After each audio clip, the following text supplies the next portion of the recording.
What's poppin', everybody? Welcome back to another episode of On the Gutter, brought to you guys by Motive Bowling. If you guys didn't listen or watch the new episode with the giveaways from episode 100, I mentioned in there that we just released or announced our brand new bowling ball, the Hyper Venom. This ball is so sick. I've had so many people message me already just saying, dude, I love the colors. Dude, I can't believe Motive has a pink ball. Dude, I love Venom lines. Like, the Venom is by far our number one selling line as far as Motive goes. And this hypervenom is no excuse. It's no different from anything else that we've really had as far as just the overall performance and the overall just look of this ball. Like I said before, it's amazing.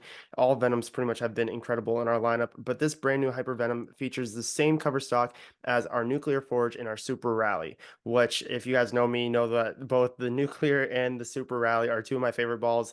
Super angular down lane, but they really figure out how to get the traction properly when they're going through the oils. So this brand new Hypervenom is, sure not to disappoint. So if you guys are looking for literally the best bowling balls on the market, if you guys are looking to have the best looking balls on the market, make sure you head on over to motivebowling.com, visit your local pro shop, or hit up buddysproshop.com and pre-order the brand new Hypervenom. Of course, this is DJ. I'm joined by Kurt. Kurt, what's good? What up, DJ? Not much, man. It's been an interesting week for a lot of different instances, but how are you doing? I'm pretty good, man. That's Ready to good. talk some bowling. We had another PBA tour event this week, so can't wait to talk about it. Yeah, and we don't have any guests this week. So we have a couple topics that we're going to discuss, and I think they're very important topics. Now for a word from the sponsors. Of course, this is DJ. I'm with Kurt. Kurt, how do you clean your balls? I usually clean my balls with a good bowling ball cleaner and a couple No, Aperlons. no, no, Kurt, not those balls, your balls. Oh, Exactly. Guys, introducing the brand new sponsor to the On the Gutter podcast, Manscaped. Right here in front of me, we have the brand new Performance Package 5.0. In this package, we get the Weed Whacker Nose Trimmer 2.0. We get the Lawnmower 5.0 that has skin-safe technology, allows you to shave in the shower since it's waterproof. Along with that, it's got an LED light, so that way you can really tackle those tricky areas. Along with the Performance Package 5.0, you get the Crop Preserver and the Crop Soother, two gels to make you stay maintained throughout the day. Along with the Performance Package 5.0, you also get the Shed 2.0, which is a beautiful carrying kit that allows you to travel on the road seamlessly, whether you're in between hotels or Airbnbs for those long week tournaments. You have the Shed 2.0. And of course, comfiness is important both on the lanes and off lanes. Brand new Manscaped Boxers 2.0 allow for you to be comfy, whether you're on the lanes, off the lanes, or just simply competing. Kurt, what's your take on the brand new Manscaped sponsorship? I love this new sponsorship. I have the Lawnmower 5.0 myself, and it is fantastic. As well, for the bearded kings like you and I, DJ, Manscaped brings you the full beard experience with the Beard Hedger Pro, the Handyman Compact Shaver, and the Plow 2.0, all designed to shape your scuff effortlessly. They help sculpt cheek lines and maintain beard styles, giving you the best look possible. Of course. So whether you need to shave, trim, simply maintain, make sure that you have the best balls both on and off the lanes. You can head on over and get 20% off and free shipping at manscaped.com using code OTG20. That's right, everybody. 20% off and free shipping using code OTG20 at manscaped.com. Don't forget to keep maintain and be all set to go no matter where you're at. Now, back to the episode. So of course, we just mentioned we have the brand new sponsorship with Manscaped. We are so thankful for everything that they've been able to do for us. If you guys haven't, obviously you just heard the ad read, make sure you head on over to manscaped.com, use code OTG20 for 20% off. There's been plenty of people who have messaged me, said, hey, I ordered some stuff, I got all this stuff. So super excited for that. But of course, we're going to head into our normal weekend between Kurt and myself with our bowling. And this part of the podcast is brought to you guys by Mojo's DJ Services. So if you guys are looking for any entertainment purpose needs, make sure you head on over to mojosdjservices.com for all entertainment purposes. Whether you have a party coming up, you have St. Patty's Day, if you have a birthday bash, if you want to set up a karaoke at your place that you work at, maybe make sure you head on over to mojosdjservices.com or look at Mojo's Disc Jockey Services on Facebook.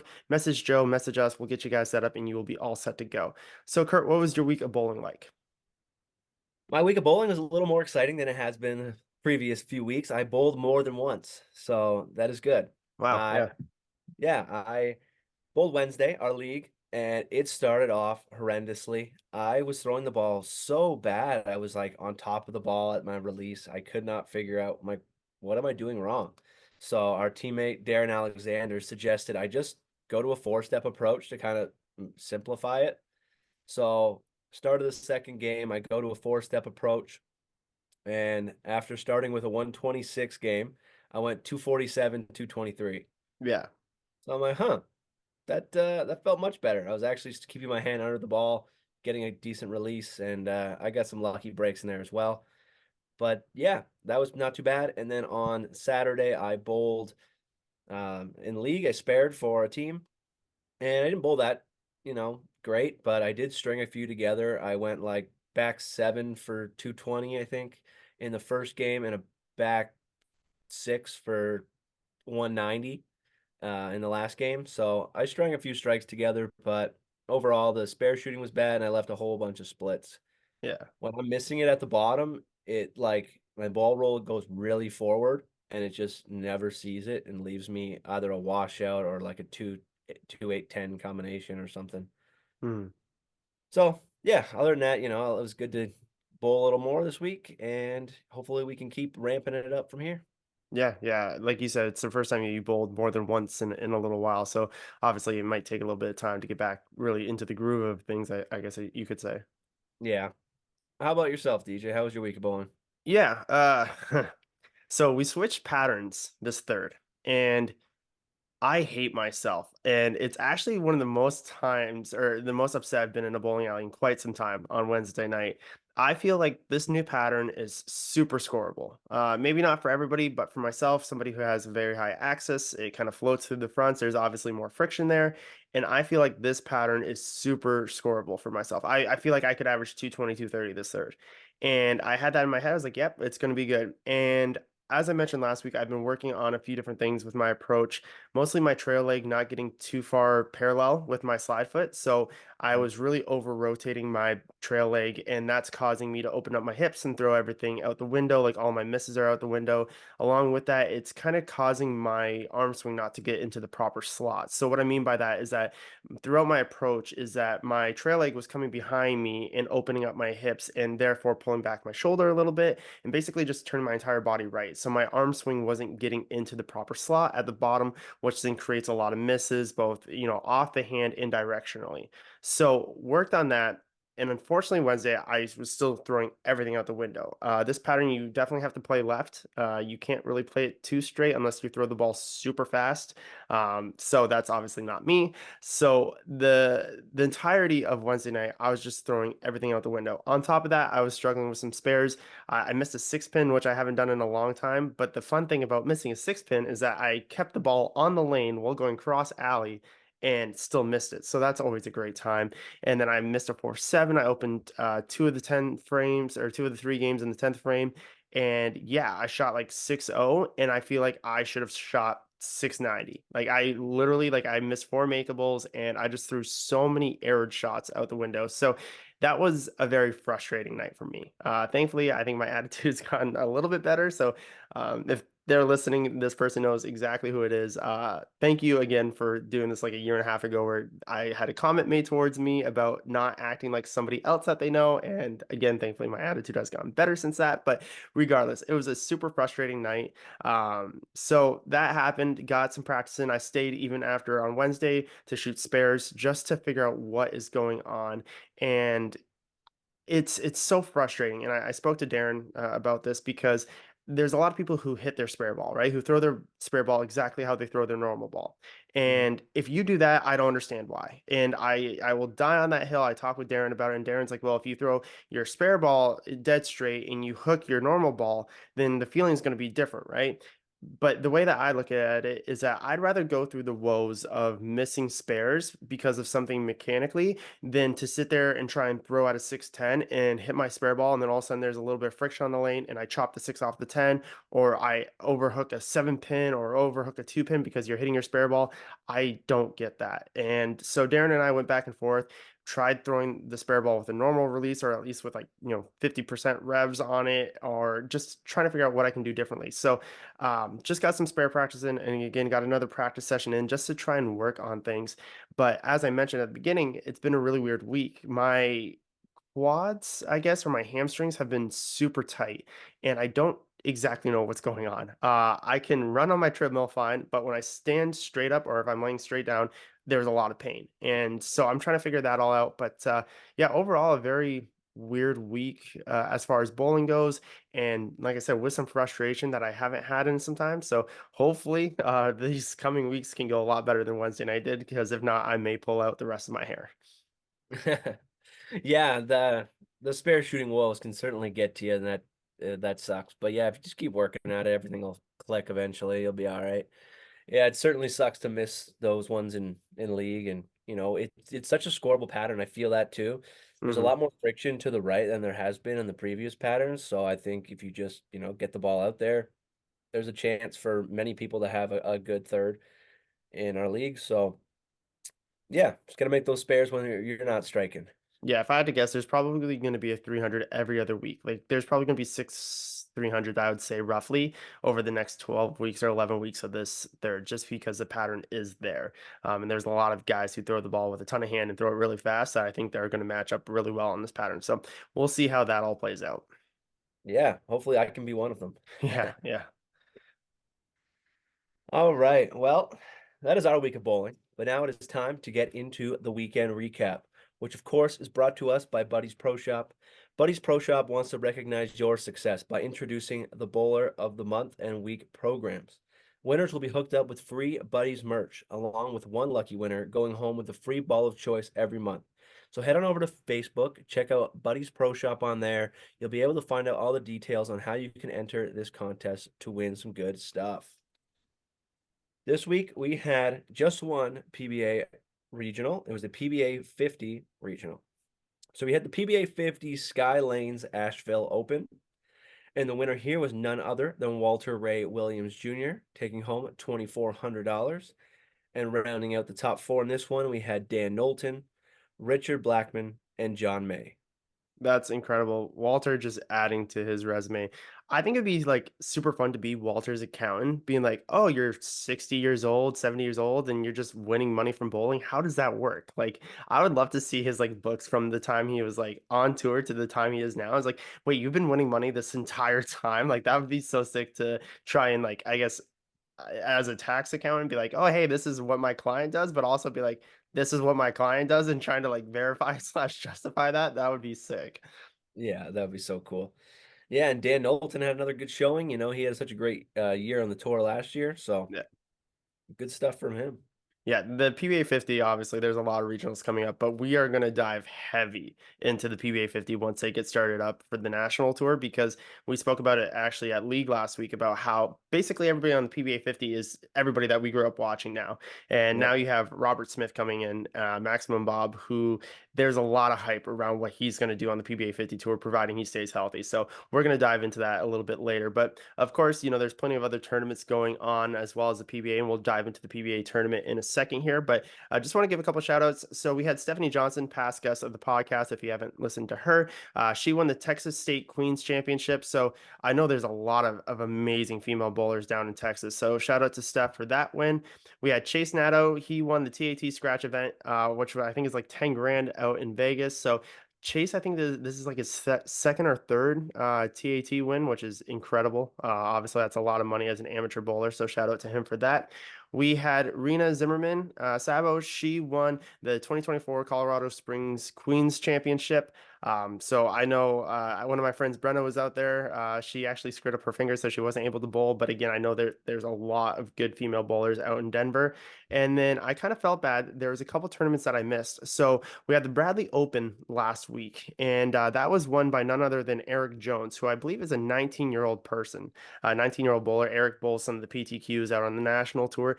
But I kind of want to get your take on this, because the Bradley Open has been won by a multitude of different people. I think Wes Malot's won. I know Justin Knowles has won.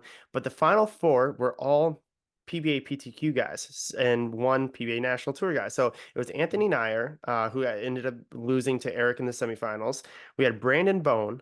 We had Jacob Buttriff and obviously Eric Jones. So it was an all lefty semifinal and obviously an all lefty final. What's your take on that? Do you think that would kind of deter people from bowling on the Bradley? Because the Bradley is notorious for having this super heavy, super long oil pattern where it's just like you take bowling balls to like 70 grit and you just try and get any hook that you can possibly can. What's your take on having the all lefty semifinal versus finals? I mean, it happens as we've, talked about in the pod before. The lefties can dominate when there's less of them on their side, breaking Hmm. down the pattern.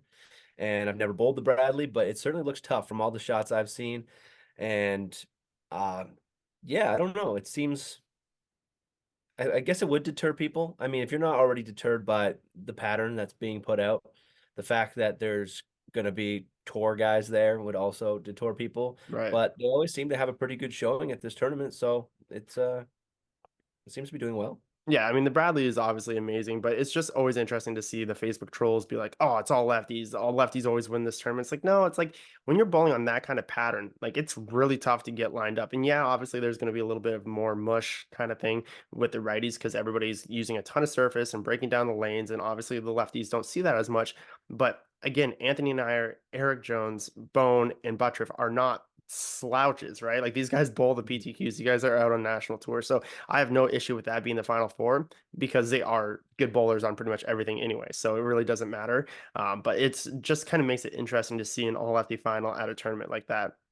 On top of that, this past weekend, we had again another PBA PTQ guy who's also made a show this week, Mr. Nate Stuhler. He won the 2024 Ebonite Winter Classic. So just another inside bowling tournament, another lefty winning another tournament through inside bowling. So again, that kind of raises the suspicions. But again, these guys are PBA bowlers. These guys are bowling week in, week out. This is pretty much all they do. So I have no issue with it. I know people will, but so be it. And then we also, of course, are a motive podcast. So we had Gianna Brandolino and Ryan Spear winning their divisions at the Elite Youth Tour at River Rand Bowl. So again, Gianna's somebody who we've mentioned a ton of times. She has an incredible future for her, and just cool, obviously, to see those motive balls strike in pretty much everywhere they go. Absolutely. So let's get into this PBA tournament because there's a couple things we're going to talk about. All right. Yes, so we had the Just Bear PBA Indiana Classic this week, and we had quite a good step ladder. In the first match, we had Zach Wilkins making his first TV appearance, and he defeated the number 4 seed Benji Martinez 259 to 225.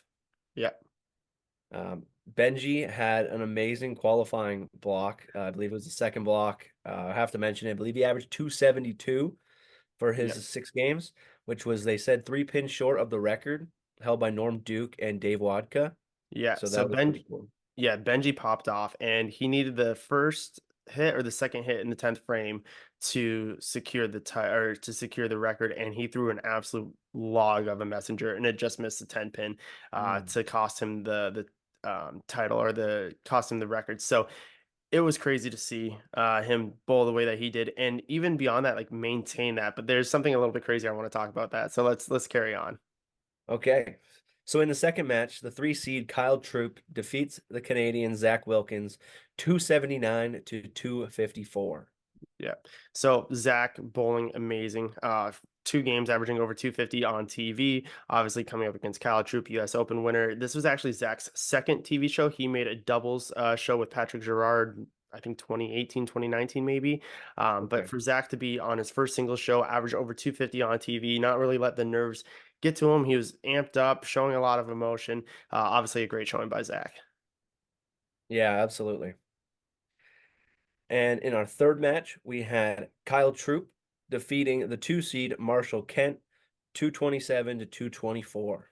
Yeah, yeah. So again, Marshall making another TV show after what he did last week, just bowling super well, and then Kyle Troop obviously kind of maintaining his composure and everything and getting past Marshall. Marshall obviously not a bad showing, shooting 220 on TV. Yeah, absolutely. Close game there.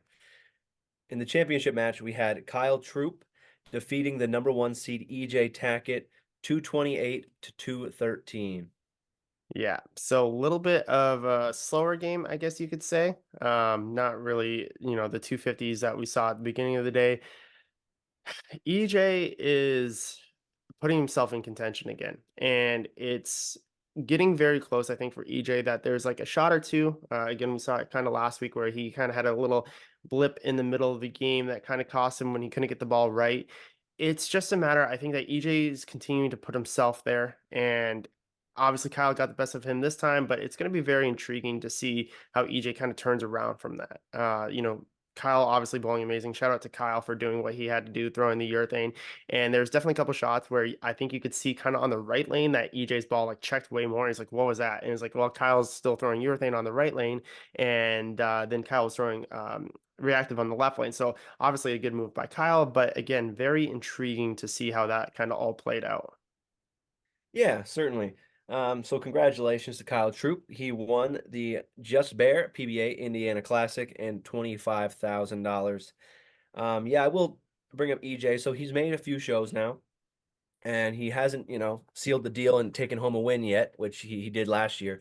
But we've seen this in years past with EJ is that he gets himself in contention and he's there, Hmm. and he just doesn't get the win. And we've seen that previous to last year where he finally broke through and started winning just every tournament.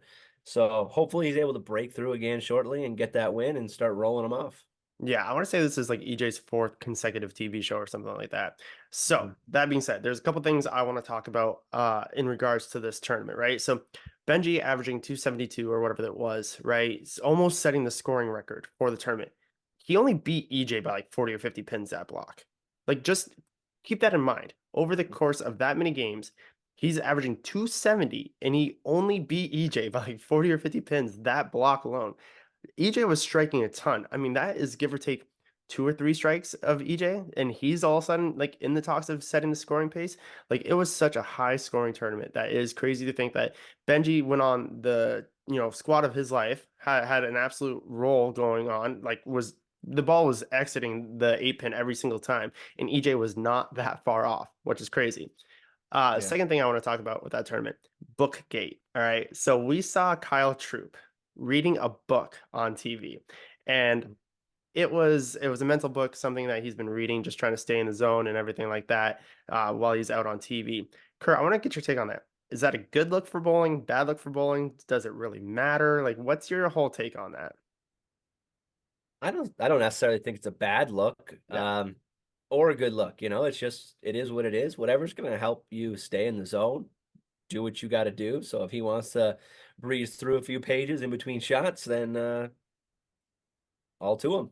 absolutely. And the part that killed me was that he kind of recreated a parody of a video that, recreated a parody video that was made of the PBA Tour. There was a parody made of like Walter Ray and Pete Weber, where the guy was like going crazy, and he's like, "Oh my God, it's Pete Weber," but it's not actually Pete Weber. They made a comedy thing of that. But anyways, the guy was like, "Oh, this is so and so," and he's got the AARP crowd behind him. It's like a whole bunch of old people in the crowd, and the guy's sitting there reading a book on TV. And I was like, Kyle just recreated that. Like he recreated the parody. And if anybody knows what I'm talking about, I'm gonna try and post a link in here.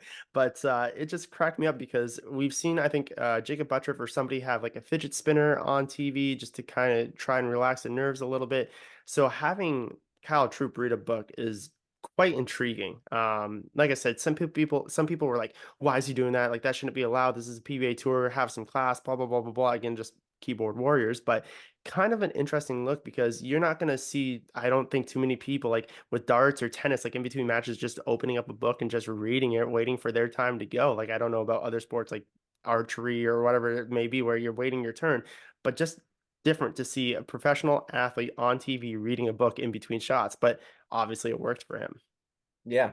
Yeah, it's certainly a little different. You haven't seen that on TV before, but well, it worked out for him. He won the title, so Exactly. So we'll get into our next topic after we do the Bowling This Month quote, which is something that we do obviously every week. So this quote from Bowling This Month this week is a little bit different, I guess you could say. And I I want to say I relate to this, but this is by Dean Champ and it's called Unlocking the Bowling Talent Code. So the quote this week is once the fuse is ignited, the true test of character is persistence. So what's your take on this one, Kurt?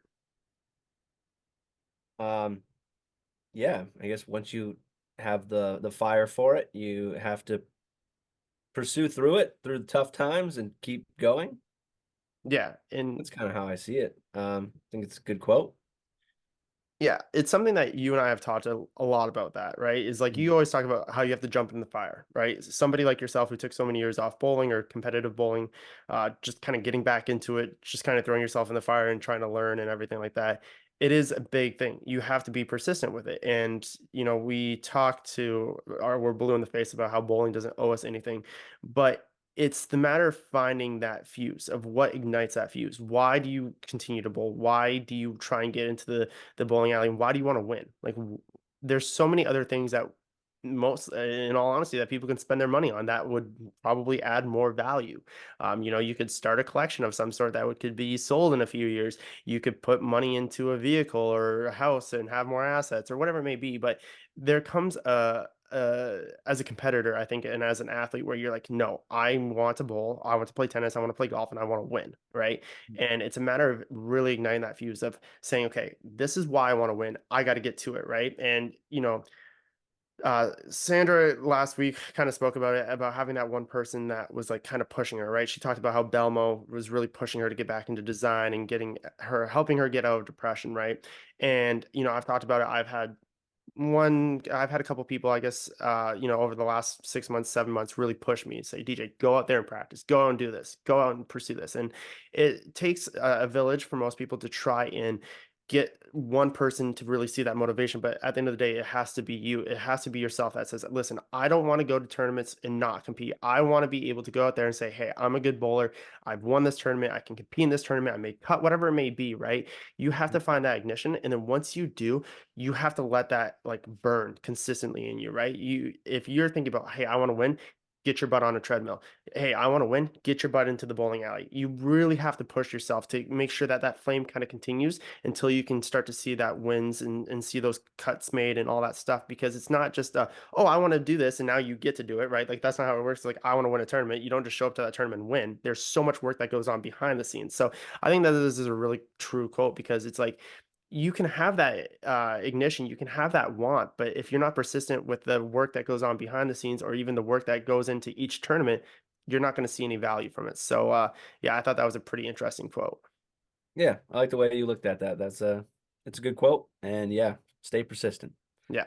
So the thing I want to talk about with the PBA Tour this week, or this past week, I guess I should say, the PBA Tour is a very interesting spot this year. And what I mean by that is that we made a couple predictions, obviously, and one of the predictions that I made was that one of the top three guys, so Troop or EJ, Belmo, or Simo weren't going to win Player of the Year.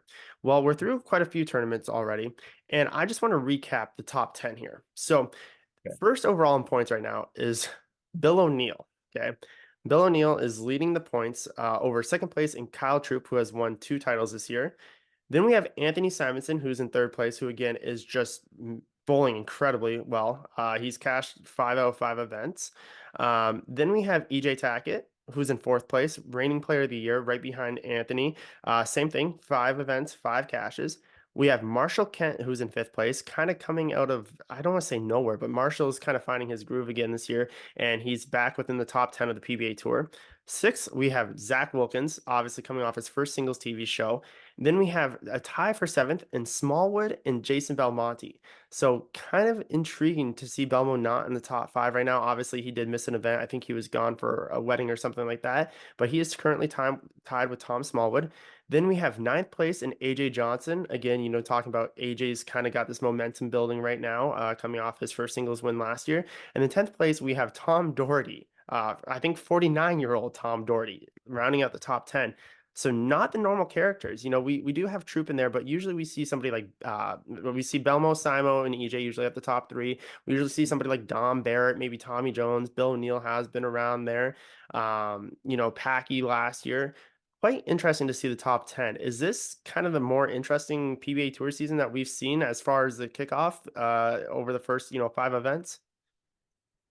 Yeah, certainly it's been a little different. Bill O'Neill, having this nice resurgence to his season has been amazing so far, and seeing him atop is pretty cool. Yeah. And Troop, I think we always knew Troop had the ability to be one of these top guys, and now he's just really unlocking it. It must be all in that book that he's reading.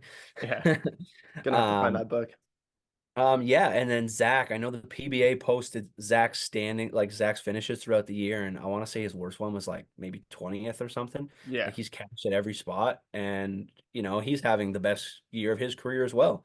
So it's fun seeing some new names up there like his, and it's pretty cool seeing guys like Tom Doherty still in the top 10. I don't think Tom's made a show yet, where people like Smallwood have made shows, but awesome. Awesome to Yeah. see those guys. And it's going to be real fun watching the race as we go down, through the rest of the season.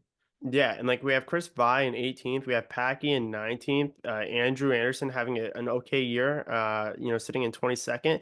But then we have Chris Prather in 26th, and Prather is obviously, kind of one that surprises me is because Prather was the top 10 for quite a few years there. I mean, he was winning all the big dollar tournaments, and Prather's obviously struggling a little bit this year. So I think Packy actually did a video on the House Bowling channel where they talked about like the differences that they've seen from last year to this year, as far as like the patterns and all this stuff goes. But definitely kind of a cool thing to see a mix up of the top 10 this year. It's not the normal characters that we've seen over the last 3, 4, 5 years. So I think this is going to hopefully, in a way, kind of map out to be one of the more interesting PBA Tour seasons that we've had, just given the amount of winners that we've had already. It's not just EJ and Simo dominating like they did last year, or EJ and Belmo the year before, or anything like that. It's being a very intriguing year. Kind of gives me like 2016, 2019 vibes when I think it was Simonelli and Andrew Anderson that won because it was just a mix of guys. So just kind of want to touch base on that because it has been a different year. Obviously, we have the main characters, like I said, EJ making a bunch of shows, Simo making a bunch of shows, AJ making a few shows, but yeah, just kind of cool to see it mix up and not be the same characters, and we'll see how obviously the rest of the season plays out. Yeah, yeah. I'm curious to see how the old guys in that top 10 hold up throughout the rest of the season. And hopefully I'd love to see Bill O'Neill take home that Player of the Year award. So we'll see how he finishes out. So yeah, anyways, like I said, definitely kind of an interesting mix, and we'll see how that all plays out. Now, on top of that, the PBA Tour, obviously, we've talked a lot about how they're kind of doing some different things this year, and they have a really cool thing, and it's the All-Star Weekend. So, as we were recording, I think the votes are kind of starting to end for the PBA All-Star, but the PBA is doing this kind of thing where they have this All-Star Skills Showdown. So, nine of the world's best players will put their skills to the test, and each top manufacturer will select one of their staffers to compete in each one of the following events, right? So we have the strike derby, which we've seen many times on the PBA tour. We've had the make that spare competition, which I think is going to be really cool. And then we have the trick shot competition. So, Kurt, I think you and I have been longing for quite some time to bring back the trick shot competition. Absolutely. It's such an entertaining event, and it's just fun to watch these guys do whatever they do because you really don't know what trick shots they're going to pull out. And yeah, it's a lot of fun. Yeah, I low key wish I was on tour because I think that I'm pretty decent at some trick shots. I think that I could definitely manufacture a few. I will say my doubles partner, Tom Reynolds, has one of the stupidest, goofiest shots in the world where he takes a ball and he throws it over the back of him, like over his head from the Over the back. top of the head. Yeah, it's stupid. I don't know why he does it. He's weirdly good at weird things. Like it doesn't make any sense. But I would definitely love to participate in that trick shot competition. I think I would definitely bring out the towel shot. But just want to go over the teams. So for Team Brunswick, we have Packy Hanrahan, Tommy Jones, and Bill O'Neill. So I think Tommy's probably going to do the spare competition. Packy, I assume, is going to do the strike derby, and then the trick shot competition will be Bill O'Neill, I believe. We have Team Storm with Sean Rash, Darren Tang, and Kyle Troop. So if I had to guess, I would say Kyle Troop is probably going to do the strike derby. I would assume Darren Tang's probably going to do the make the spare, and I'm going to say Sean Rash is probably going to do the trick shot, just because I think Bill and Sean were kind of still around when the trick shots were going on. And then for Team Motive, we have Sam Cooley, Tom Smallwood, and EJ Tackett. So same thing. I think that Cooley's probably going to do the strike derby competition. I'm going to assume Smalls is going to do the make the spare competition. And I'm going to assume EJ is going to do the trick shot competition. So, kind of want to get your take on that. Do you think that's going to be good for bowling? I think it's going to be super entertaining. I think it's really good to bring that stuff back. And now, instead of just doing the strike derby, they're mixing in a couple other things. Yeah, I think it's going to be a fun event. I love that Tom Clark is always bringing in new stuff to kind of try out. Last year we had a bunch of different formats for tournaments and some couple different events, but I think this is going to be a lot of fun. They have this partnership with NASCAR going on, so it's I believe it's their All-Star weekend as well, or a race, a go bowling Yeah. event, and I think it's gonna be good because they got a couple bowling events going on, plus the NASCAR race on Sunday. It's gonna be good. Yeah, and the one thing I guess I'm slightly excited for was that the last couple times we've seen trick shots, there's been a few that have made like TSN, ESPN, right? So we had Osku throwing the ball over the chair, and people were like, "Yo, what the heck was that?" I think Barnes making the flying eagle was one that was like showcased a lot. Obviously, Norm Duke's spinning towel shot where he throws the ball and he spins it around. Like Norm is probably the master of, I would say, trick shots. I would say the top three, at least as far as I can remember, would probably be Norm Duke, Brian Voss, and then either Barnes or Tony Reyes. Obviously, we missed Tony, but I would say those three were the kind of the top guys for trick shot competition. So super excited to see that. But on top of that, the PBA is also doing the Legacy Cup. So teams with one PBA legend, an all-star and a rising star will compete in a 14 bracket as they kind of group together to try and win the PBA Legacy Cup.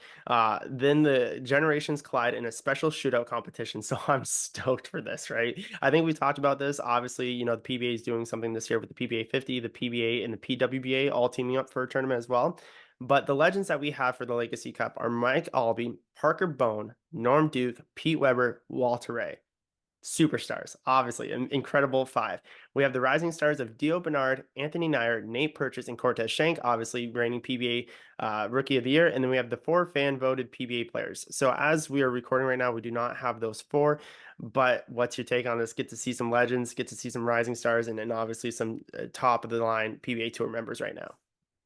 I think it's an awesome event. The fact that they can bring in all these talents and showcase them in a special event is going to be fun for anybody who, say, used to watch bowling and they know those legends.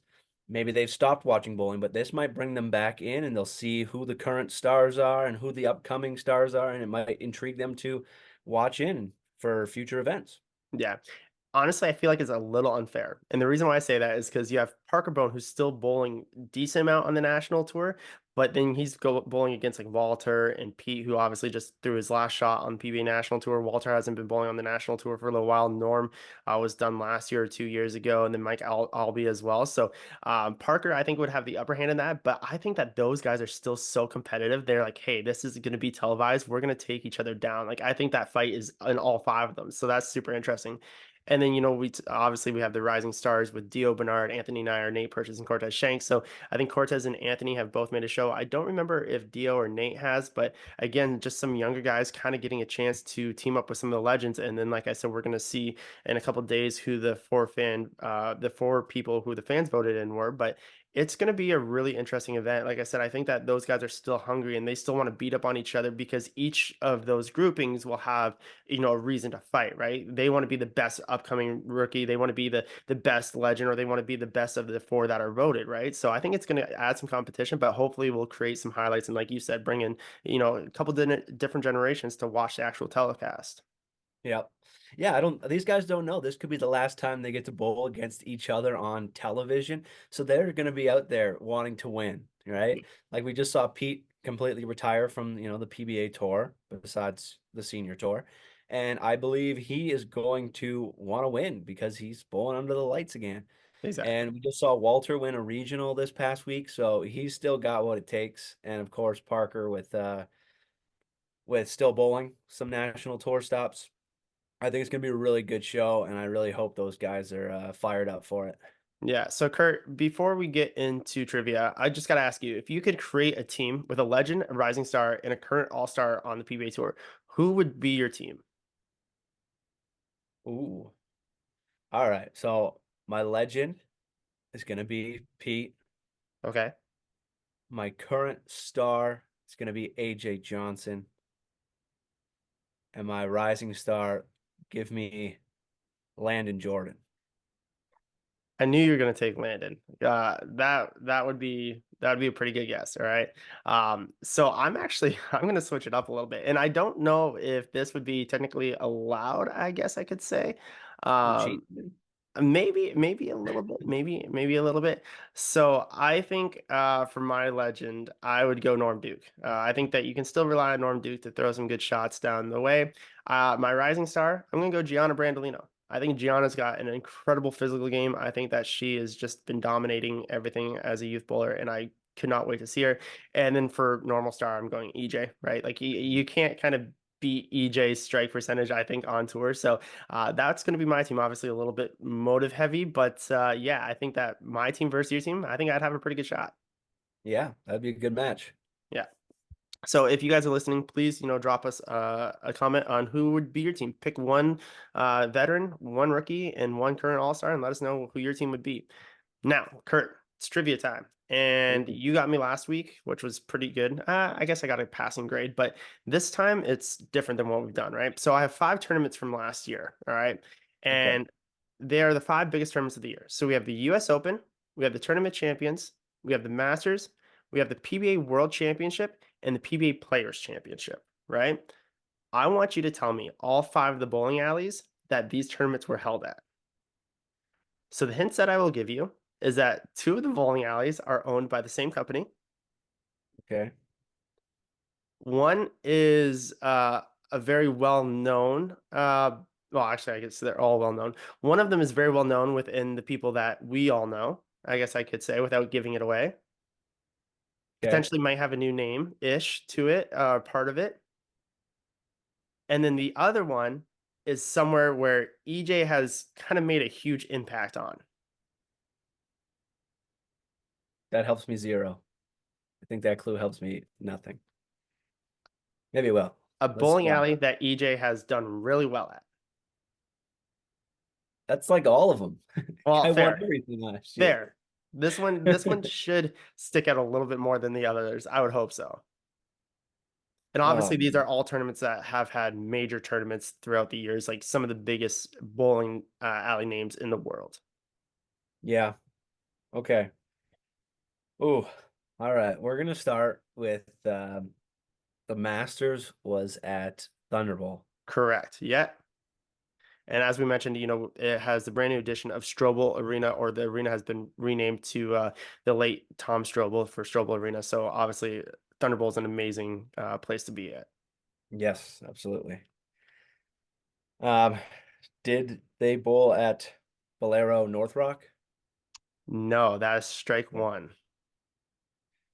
I'm assuming the two that are owned by the same company have to be Bolero centers. So I'm trying to think. What's the one? See, that's what I'm blanking. What's the one called in Indianapolis? Like I know I can't think of the name of it. I'm not going to give it to you because there's two, I think, big events or two big venues in Indiana. Shout out to Dave Small, by the way. Dave Small owns like 4 or 5 bowling alleys, and I think like there's 3 of them in Indiana. I think Kokomo's one, Jack's 60s in Michigan. I think he's got a couple other in Indiana. Is it called Bowlmore or something? Nope, I don't think that's one. I'm gonna take that as a second strike. All right. And it must have been to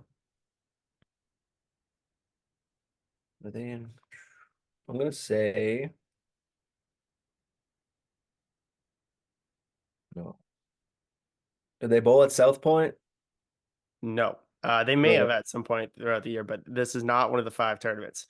So I thought you were gonna get this one. The U.S. Open was held at Woodland Bowl in Indiana. Yeah, And I think that's that might have right. been the one you were thinking of. The Tournament of Yeah. Champions was held at AMF Riviera Lanes, which I think is one of the largest ones. I think that might have been where P actually won one of the tournaments, that one of the big tournaments. The two that you were right, they are both owned by Bolero. So the PBA World Championship was held at Bolero Wauwatosa, Wisconsin. So I wasn't expecting you to get that one. And then the PBA Players was held at Bolero, North Brunswick. Bolero, North Brunswick. Yeah. So again, if you got more than any of those, let us know. That was kind of a tougher one, but obviously, like Riviera Lanes is a huge one. Woodland Bowl is somewhere where EJ has found all the success, kind of being in his backyard. Obviously, we had Thunderbolt, which is an amazing venue that Kurt and I bowl at all the time. And then Bolero Wauwatosa, I think actually that was a tournament that they moved from South Point to Bolero Wauwatosa. I think that they signed a new contract out there. And then Bolero North Brunswick, again, another huge bowling alley that has been held by many different events, and many different players have seen success out there. Yeah, that was bad. I should have had Woodland Bowl, of course. I just blanked on the name there. Yeah. And Riviera may have come to me, but again, nothing seems to come to me when it's time to answer the trivia questions. Yeah, exactly. So, yeah, let us know if you guys knew any of those, or what your favorite bowling alley is of all the events or all the venues that you've been to. Let us know what your favorite one is. Mhm. I do wish that kind of wish they went back to like the convention centers for the Hmm. TV shows where they built up the lanes. I know a lot of the bowlers didn't like it because it played so much differently than the house did. So it was such a nice atmosphere, I feel, for television. Yeah, and I'll still never understand. I think we just spoke little bit about this like last week or 2 weeks ago, was that we see darts do this. Darts sell out huge convention centers. They set up an 8 foot hockey with a dartboard, and they have thousands upon thousands of people. What does bowling need to do in order for that to happen? Is it simple as, hey, here's 2 lanes, here's a TV show, get all your friends, get people drinking, get them dressed up like they do in darts? Like, is that something that bowling needs to introduce? Do we want to stay kind of like the more gentleman sport? Like, I don't know what bowling exactly needs to do to achieve that, but if we could get a venue or get a crowd like darts has, just even for 2 or 3 tournaments, that might blow it up even more and really grow the sport. Absolutely. I totally agree. That's kind of what the same setup that they need is what darts does, is what bowling I think needs to bring in some Yeah, kind of atmosphere like that. Whatever gets more eyes on it, more watchers, more entertainment. It's all about entertainment at the end of the day when it comes to a television show. And I think making more of that aspect for fans to watch would be great for the sport. exactly. All right. So now it is time for our question of the week. And our question of the week is, if you could book a stepladder final with any five bowlers, who would you put on that show? And are we doing current or are we doing all time? I think we're just gonna go with current PBA bowlers. Okay. It would be easy or really easy just to like kind of cap out and be like, oh, the top five. So whoever that would be, like Troop, we just talked about Troop, Simo, EJ, whoever, like that. It would be easy to do that. But I want entertainment value. And I think for my five, I guess in real no order, is I would have to have Packy there. Packy loves to get fired up. Packy strikes a lot, obviously a good friend. Packing AJ Johnson, just because AJ's been bowling so well, he's already made a couple TV shows, but same, another guy that likes to get pumped up.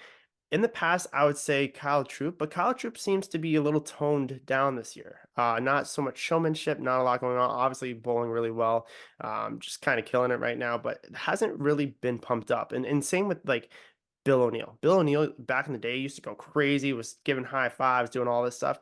So I'm not really going to include them. I want to see some energy, right? I think EJ still proves himself as getting pumped up. So I would love to have EJ on there.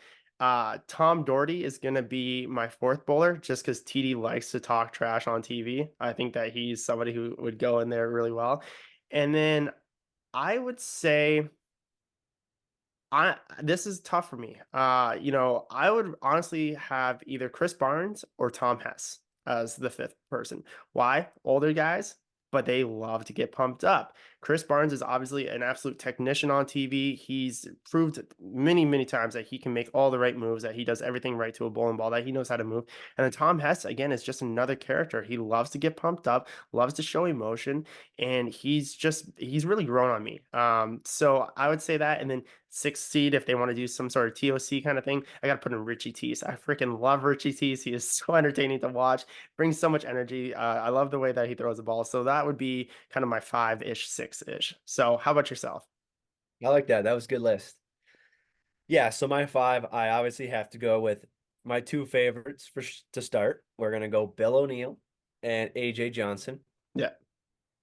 Um, and then guys that I just love watching because I think they throw the ball amazing. So I got EJ Tackett and Chris Prather. Okay. And then my fifth one is Tom Hess. Yeah. Um, I love that 2011 Masters, that year he won. He was singing on TV. The guy just like embodies the whole moment and just Hmm. loves it, and he's such a character, and I want to see it on TV again. Yeah, I can agree with you more. And we might be the Tom Hess fan club here. I watch a lot of Bull TV, and Tom Hess is usually on there commentating about stuff. And just hearing him as a human being, like, is a really cool experience. And if you guys haven't listened to the episode, make sure you guys go back and listen to the episode with Tom Hess. But yeah, I couldn't agree with you more. He just enjoys being on TV. And yeah, I like how you kind of mixed it in with some entertainment and then guys who just throw the ball super well that are going to be consistent with their release and everything like that, and just really show like, hey, this is how to be fundamentally sound when you're bowling on TV. So yeah, I like that five. Again, if you're listening, drop us a comment. Let us know who your top five would be. Curry, if you had to throw one legend into that mix, who would you pick? Pete, of course. Okay, well, that makes sense. Yeah. That'll fire up the show right there. Yeah. Yeah. I think I'm going Danny Wiseman. I love Danny. He's obviously a guy who still likes to strike a little bit more. And could you technically put Tom or Robert Smith in there now? Is he technically a legend now that he's on the PBA 50 tour? Does that count? I guess, yeah. Okay. Well, put Maximum Bob in there. But yeah, drop us a comment. Let us know. Like I said, we have no interview this week, just given everything, given the timing. But of course, everything with the interviews is brought to you guys by Turbo Grips. So don't forget to head on over to turbogrips.com for all your bowling accessory needs, whether you need ice quad twos, a new chamois, a dry bag, anything like that. Head on over to turbogrips.com. They will get you set up. And yeah, obviously, again, don't forget about our brand new sponsor with Manscaped. And as always, we will see everybody next week for another episode of On the Gutter. Thanks, Kurt. Thanks, DJ.